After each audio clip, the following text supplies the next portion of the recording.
Well, we're back on. I guess this is the first time in an archive interview that I know of that I'm going to say Yeah. that we left off talking about sex, and Uh-huh. basically we were talking about the criticism How that you received. unfortunate that this is the first time in an archive interview that you left out talking about sex. What a boring archive you must have. What do you want to know about sex? We were talking about the criticism that you received and how you came to terms with it. Oh, well, I went to Barnard and I majored in English. And we had courses in what we called exotic literature. And that was Chaucer, and it was Henry Miller, D.H. Lawrence, and somehow other scatological writings and poems. Even John Donne was pretty out there, and a lot of 18th and 17th century poets were pretty hot.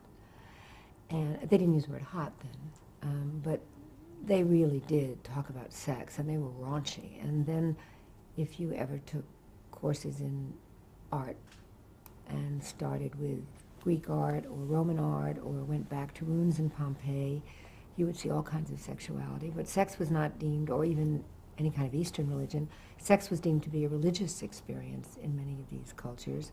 And if it was not considered religious, it was certainly part of the culture, so that you could see kids playing dice on the floor of a cave in Pompeii, and on the wall there would be fornication. So the idea that sex would be dirty was really a creation of religion and Christianity and the quote-unquote advances of our civilization. In any case, I began to see that sexual freedom and sexual expression on television were really appropriate forms of television, and that they were part of the human experience, and that if I was going to do people that were wrongly accused in prison, and I was going to do pieces about kids who had Tourette's, and I was going to do pieces about survivors and people who were victims of genocide, that I could also do pieces about sexual expression, and that it was part of the right or the rights of television or First Amendment issues or freedom of expression to talk and to be titillating and sexually explicit, provided it was put on at a time when it was appropriate and deemed important to the people who were watching it. I wasn't going to replace Sesame Street with it at 3 o'clock in the afternoon, but certainly at 11 o'clock at night I thought it was appropriate to titillate, engage, free up people's sexual lusts, desires, drives, and I didn't really consider it pornographic. I mean, body bag to me has always been a little more pornographic than any kind of sexual expression, provided there are no children involved, provided no one's being hurt, and provided no one is being forced into it. So I think I have a philosophy of sex on television that may be different from a lot of other people, but it's based on freedom of expression and First Amendment rights, and I think HBO has been a great place to not do X-rated material, but to do appropriate R-rated material without any shame, with a great deal of artistry. Some of our best filmmakers have worked on it. I mean, Al Maisels did not that this is sexual, but Al Maisels did the shows we did with Sports Illustrated, the swimsuit issue. And some very fine filmmakers have worked on real sex. So it's certainly not Aviva Slesson, an Academy Award filmmaker. I was trying to think of the backlog of people. Patty Kaplan, a PhD in art history, has been our producer for many years. We have not ever looked down on that programming, and we've considered it a part of the literature of television and the literature of home box office and the literature of what people want to read or watch, since they're both functions of the same, thing. So I guess I don't mind the heat for sexual programming. I think it's appropriate. Is there a specific audience that you aim for? The guys who write the checks, the women who write the checks. We try to satisfy the consumer, and the word satisfy is used appropriately. Sex is a part of life, and sexual repression is a part of a lot of the pornography of life. And to be free and open and honest about sexual needs and sexual expression and sexual difference I feel it's part of my job. And I'm happy to do it. I'm excited about it. I'm happy to have people singing in a whorehouse. That makes me happy. It makes me sad to do a documentary about a man who's been in jail for 20 years. That's disgusting. But we don't do sex programming. It's disgusting. So, I've sort of come to terms with it, and I'm very happy about it. And a stupid word, happy. I'm very pleased with our contributions to that form of television literature, which happens to be called sex programming. Have you been surprised by the audiences? You mean, yes, I've been surprised by the intellectual part of the audience. That's what's so interesting. You see, sex is such a secret, and people's sexuality is such a secret, and they're so ashamed of it. It's always very interesting to find someone of great intellect to be doing a thing about the brain on drugs or some highbrow piece, and to have the professor or the doctor or whatever say, I missed the last real sex, would you mind sending it to me? Or to be sitting at a table with some very sophisticated people and someone will lean over and say, I saw your name on sex program on HBO. And I'll say, oh, did you like that? And I'll say, yes. And I'll say, would you like me to send you some of the latest ones? And they'll say, no, my wife wouldn't want it. But then I've also had women ask me for that programming. So, it's like I guess it's a dirty little secret, but I don't like to use the word dirty. And I don't think it's a secret. So I guess it's not our dirty little secret. I guess it's just part of our programming. Let's go back to your career. We kind of left off you were with spinning reels, and then you returned to HBO. I returned to HBO because I couldn't make any money, because I was just put everything into my show, and it was just like brain games, if I didn't like the way it was animated, and if I didn't like the way we had a character called BLT who was a plunger, and he was, just jumping around and going through space and going through the galaxies, and I didn't like the way he looked. It was too much like a plunger. And, I had to redesign him, and it came out of the budget, and everything came out of the budget, and then when you'd send out for lunch, I would feel like we really deserved the best lunch. Rather than sending to the mansion across the street, we'd send, I don't know, to some steakhouse because we'd be working late that night. And I couldn't control the expenses in my own business. I just couldn't make any money. I couldn't make a living. So Brain Games won a Peabody.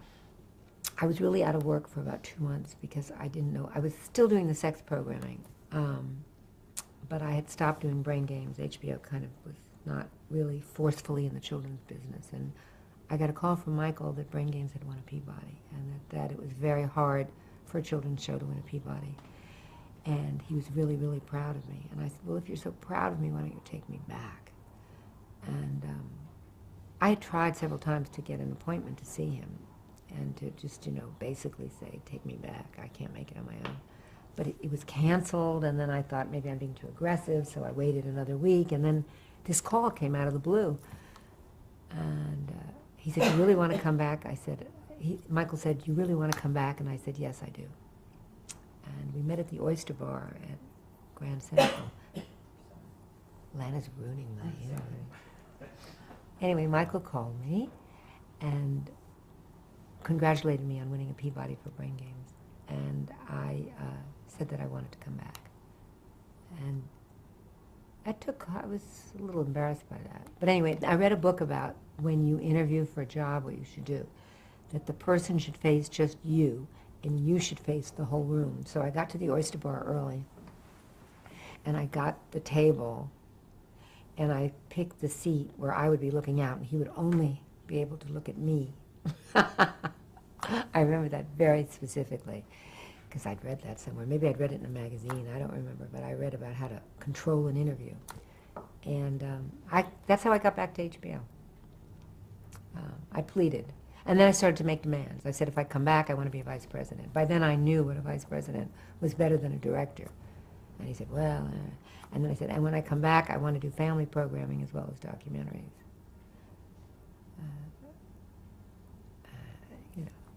I'm very good at finding that moment to seize the next opportunity. Like if the building's on fire, I know exactly where to go. I know where the exits are. It's a talent, Oh, maybe it's not a talent. Maybe it's all part of that power trip or the control thing. I always asked for a job, the next job or something, when there was an upheaval. I always knew they couldn't afford to fire me. Having had that experience on 2020 when I could be fired just like that because there were 20 of me marching around, I always tried to find the time when I would be indispensable.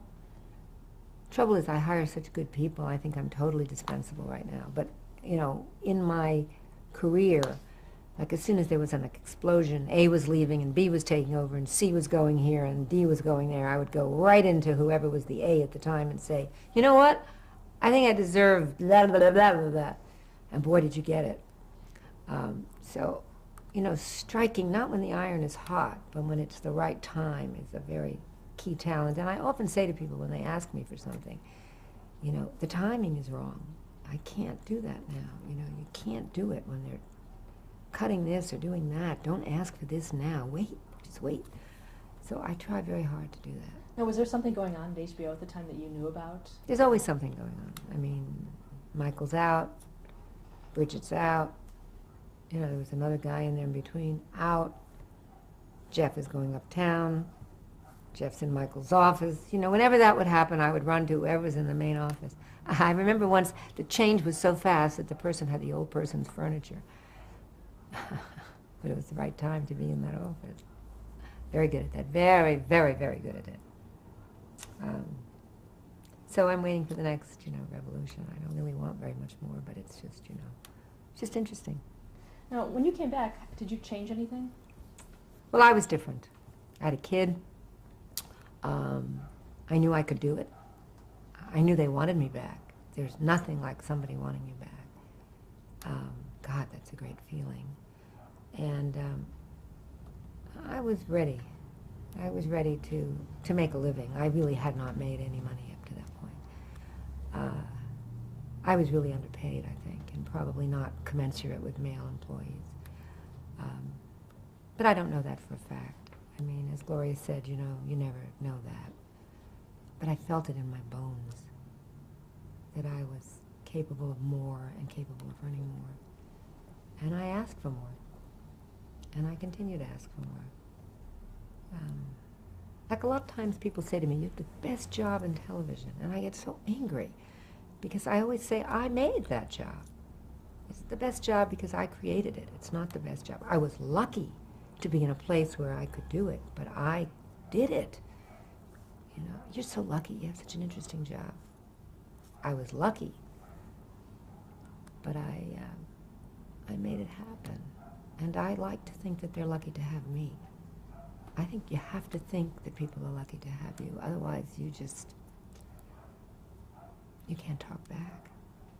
You know, if you're lucky to be there and they're not lucky to have you, then there's absolutely no way you can say, I disagree. Listen, you're the boss, but I disagree. And I'm not sure that I've created that same environment for the people who work for me. I think that as soon as they disagree, I stomp them down. But it's their job to come back again, right? I did. Try. But it's tough. You can't stop dogs from barking. Dogs bark in life. They're probably, you know. Conversions of like 5 dog walkers. It's a lovely thing. It is lovely. It's a lovely I went to upper. look 'cause it's lovely. You never can stop, you know. Oh, we're going. No, a dog is a dog is a dog. Okay, so we're talking about your return, and this was in 1986. Had HBO grown? 1986? a I lot? wasn't even born in 19. Yes, I'm sorry. Had HBO grown in 1986 Yeah, when I from came from back? when you left, yeah. Had it, you know, changed dramatically? You know, as I've been well? back for almost 20 years. God, I feel like I just got back there. Yes, it was a big, successful company. It was on the march. The stock was high. The company was great. You know, it was just the most auspicious of times. It was the best of times. It was the worst of times. It was great. It was great. It was a great time. But, you know, like all things, you know, I never take success for granted. It was a successful company in the large, and it was a very successful company in the microcosm of HBO. But of course, I never thought everything would last, so it was okay. But it was the best of times. Talk about America Undercover, how that started. Well, America Undercover was just an umbrella for various documentaries. I think we decided early on that the series concept in docus was a problem for us, because if we went to any series concept in reality, we would be duplicating very much what a network would do. If we did a magazine show, we would be doing what a network would do. But if we would go subject to subject, month to month, we would be doing something unique to us. And I think there were shows that were like CBS Reports that were, I'm sorry, my hair's in my nose, kind of weekly. But I think we decided to make our mark by taking provocative subjects on a monthly basis and wringing the hell out of them, and making them stark and frank and honest, and to try to ride the longevity of the idea, because our documentaries take 9 months to 2 years to make. 9 months, like a baby. But, you know, we're already programming for '08, and this is '06. The great luxury of being at a place where you don't have to program for next week. We have to be good. We have no excuse. But you still have to pick something that you think will have legs 18 months from then. So you have to really be in touch with trends, and whether there'll be such a thing as television, whether the form of delivery will be television, or, you know, what it will be. You know, you have to go on MySpace. You have to see popular movies that you can't stand to look at. You have to listen to popular music. You have to feel the forward thrust, regardless of how old you are, of where media is going, in order to program an HBO docu. Like immigration is hot today, it's all over the papers, but you got to say to yourself, if I do a big immigration piece in 18 months, will it still be hot? You know, what will be important 18 months from now? Gas? The president? The war in Iraq? You really have to be careful. You have to sniff out time. And the one thing you learn is that time goes quickly, but it's also, interest is a very fickle thing. The consumer's interest in a given subject. I always remember buying a hammer, and the guy opened the locker, because I wanted a certain kind of rubber on the bottom, because I always hit my fingers when I hang pictures. And he opened this locker, and there was a picture of Farrah Fawcett. And she was kind of bent over with long hair. And I thought, my God, she's as ancient as Betty Grable. You know, she's over. When it's over, it's over. If you went and you did a piece on Farrah Fawcett, let's say 18 months before, it's over. It's fickle. You have to be really careful about what you pick for a subject. And you have to know that it bores a hole in the heart of America, and that it will be there, that hole will be there 18 months or 2 years from now. That's a tough one. Have there been instances where something will start and then you'll see that it's already waning and you'll stop? Absolutely. I've made many, many mistakes. I always think it's not how many mistakes you make. It's that your successes are better than your mistakes, or noisier than your mistakes. And HBO is a great place to sweep your mistakes under the carpet. And that is a great, I mean, that's got nothing to do with smart, tough, control freak, right place, right time. It has nothing to do with that. It simply has to do with the fact that you're in an environment where when you trip on the rug, you can pick yourself, dust yourself off, and start all over again. That is an unusual HBO aura or acceptability factor that I don't think. I have done things that are so horrible to me, I don't even remember what they are, but I thought, oh God, how could I do this show? I just can't wait for it to be on and off. How did I do it? What was I thinking? But no one's ever slapped me around for it. Whereas if I do something really good, I demand attention and I get attention for it. But I think HBO is a unique environment in that way, which is that you don't ride on yesterday's newspaper and you don't get blamed for today's show. And you fight to get rewarded for tomorrow's show. So it's a very fruitful and encouraging environment. And I think that's part of the inheritance of its beginnings, and it stayed that way. No one has ever said to me, you shouldn't have done that. I have certainly said it. But really, I mean, I just do such stupid things sometimes. Have there been things that you wanted to do that you couldn't do? That you weren't allowed to do, or that there were... I've never not been allowed to do anything. No. I've been surprised at how many ideas you can repeat in so many different ways. but I've never really felt, isn't that an amazing job when you think about it? But I made it. No, there's nothing that I want to do. I am just amazed at how ideas multiply and become fruitful, even in their repetitions. It's just quite extraordinary.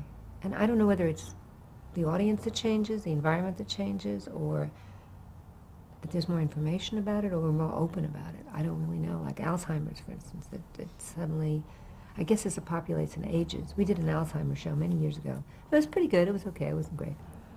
But I want to do another one. Because I think there's more information, there are more drugs. And I also had a visit from a man who I bought one of my first kids' shows from. And he sat down, and it was odd. He was walking in a funny way, and I said, "Are you all right?" And he said, "I have Alzheimer's disease." And I said, "What does that mean?" He said, "Well, I've been diagnosed with Alzheimer's disease." Now, when I did the Alzheimer's show, you couldn't be diagnosed with it. They had to take your brain out to see it. And I said, "Well, how do you know? How do you know?" And he told me he was on some drug called Aricept, but that he was only going to be able to work till the end of the year, and that he had to be walked to his appointments. And he gave me a tape, and he said it was 20 minutes long, and it was about 45 minutes long. And when he got up, he said, "Will you take me to the elevator and the door? There's a car outside for me." And I said, "I would be happy to." And when we got to the elevator bank, he had trouble turning. It was not a pretty picture. Anyway, but he is on a drug, and it has stabilized it. When we did our Alzheimer's show, there was no treatment for it at all. So I think there may be something in that I might like to look into. Not that people will watch it in droves, but it's something nobody else is going to attack like we're going to attack it. And the population, the baby boomers, are entering that sort of 60s, late 50s, early 60s, so it might be interesting. Anyway. Can you take us through the process that you go through? The process? From, the moment of the idea that actually occurs.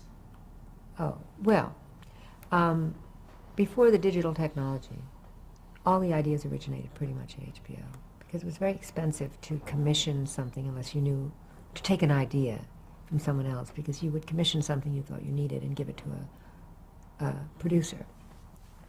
But with the digital technology and the cheapness of making your story 10 minutes long as a form of presentation, the whole process of ideas and where they come from changed. Because someone could come in and instead of giving you a piece of paper, I want to do a film about blah, blah, blah, they could actually shoot 10 minutes of that film. I don't think we ever have any paper anymore. I don't even see paper. I don't know what is paper. I don't even see paper between the palm and the internet and a video. I don't ever see any pieces of paper. I don't have any paper. Sometimes we say printed, but I don't think an idea has come in on a piece of paper in eons of time. We basically say, shoot 10 minutes, or shoot your idea, and we stick it in and we look at it. So with that, the credibility, the validity, and the inspiration for a lot of ideas are coming from the outside. I would say 50% of our product is stimulated by the filmmakers and the talent themselves. 50% comes from us. In this year, last year I think it was much more acquisitions, or revamped acquisitions, which is what we've become, sort of doctors of, or doctorers of somewhat existing product. We've changed it, we've changed the direction, we've moved scenes around, we've given notes, we've edited it in-house, but the idea could start somewhere else. I'm in the itchy mode of hairdo. Do you mind if I just push my hair back? It's okay, I'm just itchy. No, it's okay. It's part of my itch, my scratch. There's something fuzzy coming in my head. It's okay, I'm all right. Yep. What's left of this tape? 5. Okay, let's finish this tape. And Okay. then we'll Do you vet the for accuracy? We're major vetters. How do you do it? We have a legal department. We suffer the vetting, line by line, idea by idea, lawyer by lawyer, inch by inch. We don't make too many mistakes. Have there been attempts at fraudulent docs while you've been there? Once we had a guy who claimed to be a mule, and it was staged. We caught it late, too late. But usually our vetting is very good. And we're very careful. It's very hard to get on a plane to Colombia and prove that it's happened, but we're pretty careful. And also we're not news. We're not making news, hot news shows. We're doing shows on addiction and the wrong man and Alzheimer's and, you know, we're not, reading Bush's military statement. What kind of budgets do you have? It's never enough. If we have budget constraints, we do less. But we give a film what it needs. I've never bargained a film. I've never said you could only do it for such and such. I mean, our budgets are anywhere from $25,000 when we buy something to $2.5 million. But really measure very carefully. An extraordinary business affairs department, considering that I started when there was no business affairs. And I would say to someone, how much does it cost to make that? I didn't know. I was a magazine show producer. I didn't know what it cost to make a show. Jeez. So we are, malleable when it comes to budgets. The budgets are determined by the subject and the needs of the film. We don't often go over budget. We kind of feel out the film. And some we can't make because they're just too expensive, and some we decide not to make another one in order that we put all our heart and soul and money into that particular one topic. So it's very various year to year. Internally, how do you choose who will make one of the films? You mean who will be the producer, or who will be the programmer, who will supervise it? The producer. Talent. Matching the person to the subject because of their passions. Passion, that's how we determine it. Passion, passion. Passion, passion. How do you identify that? I don't know, you feel it. How do you know? You just know from the way they smile, from what they talk about, from the glint in their eye, from their other work, from the work they've done for you. What is their heart? What makes their heart skip a beat? And then you assign the project that way. Iraqi ER, Baghdad ER it's called actually. It had John Alpert's name all over it. And he created within the concept, which wasn't exactly what he did, he created the film from his own passions for the subject. There are some films you'd give some people and not others. And there's some films you have to do by yourself because they mean so much to you. Like what? Oh, like the film on an ALS with the Estes sisters about Jennifer Estes, who was dying of ALS. Brad Gray asked me to look at the sisters because he thought that possibly we could do a kind of fundraiser or a film about the Estes sisters, and he also thought at the time that I should meet them. And I didn't know where they were, I didn't know who they were, and for some reason I thought they were very rich.